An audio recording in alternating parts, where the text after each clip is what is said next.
Hello friends, let's try and understand the process of meeting documentation.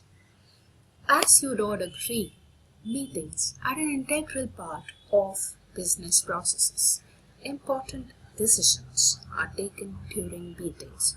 So it's extremely important that we document the various components involved in the process of meeting carefully, because it is always beneficial and can be used for any further business related purposes. Let's try and understand the components of meeting documentation in detail. Meeting documentation has three major components. They are notice, agenda, and minutes. Let's try and understand each of them in detail, starting with the notice. The notice is nothing but a brief information which is written to intimate the members about the meeting. It should compulsorily include the day, the date, the time, and the venue of the meeting. As far as the date of the notice is concerned, a notice is generally issued a fortnight prior to the day of the meeting, the only exception being when a meeting is conducted as an emergency. It's only then that the date of the notice can be a day prior or even a short notice. Otherwise, generally, notices are issued a fortnight prior to the day of the meeting. The notice of the meeting is to be given by the secretary in consultation with the chairperson. Let's now look at an example of a notice. As you can see, the notice is written on a letterhead, includes the date, which is a fortnight prior to the day of the meeting, includes notice written on the center in bold, followed by the body of the notice, which compulsorily includes the date, the day, the time, and the venue of the meeting. It is signed by the secretary and includes one enclosure, which is the agenda. At this point, it would do you good if you pause and reflect on the following issues. What, according to you, are the compulsory aspects of a notice? Who issues a notice? And how many days in advance should a notice be issued?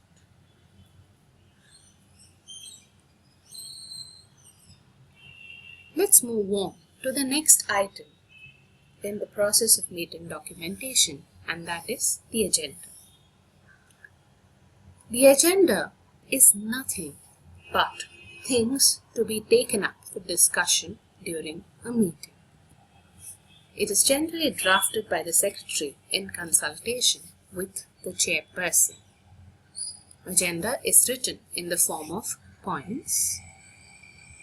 Details of the points may be written or avoided. The first point of the agenda generally is reading of the minutes of the previous meeting, and the last two items generally are any other matter and vote of thanks. Now, if you look at the agenda and the list of things that are included in it, the purpose of the agenda is to provide a certain degree of structure to the meeting so that people do not digress during a meeting and only those items which are mentioned in the agenda are discussed. Now, this is a thumb rule. Generally, people do not deviate from the items that are mentioned in the agenda. But what if you want to do that? What if there is some persistent issue that you would like to discuss during a meeting? You can raise that during the second last item of the agenda, which is any other matter with the permission of the chairperson. Keep one thing in mind, you'll be able to discuss this particular issue only and only if the chairperson permits you to discuss it. Let's look at an example of the agenda. As you can see, these are the various points that will be taken up for discussion during a meeting, followed by any other matter with the permission of the chairperson and vote of thanks.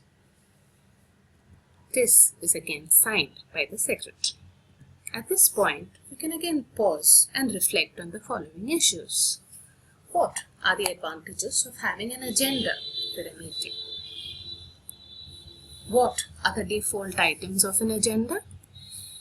And can a person pose an issue which is not mentioned in the agenda? When can the person do that?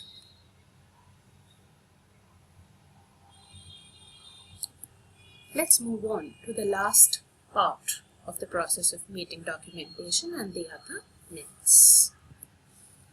The minutes are nothing but written records of proceedings of a meeting. It is the prerogative of the secretary of the organization to draft the minutes and get it signed by the chairperson after it being approved by the members. It is written in the form of points and also elaborated. Now let's look at the example of the minutes. It's written on a letterhead with a small introduction about what the meeting is about, followed by the date, the time and the venue of the meeting. A list of members who are present for the meeting can be included, followed by a list of members who were absent. And then we begin with the proceedings. As you can see, each of the proceedings is mentioned and then a brief summary of what transpired during that is written. The proceeding is mentioned and a brief summary is given. The proceeding is mentioned followed by a brief summary. During any other matter, a particular person raised a particular issue. It was permitted by the chairperson and taken up for discussion. A vote of thanks is when a person thanks the members for being present for the meeting. The minutes are generally signed by the secretary as well as the chairperson. Now that we have come to an end and discussed all the components of meeting documentation, just pause and reflect on a few other points. What purpose did the minutes of a meeting solve? What should be the tense in which the minutes should be written? And have a nice time drafting minutes and writing them. Thank you.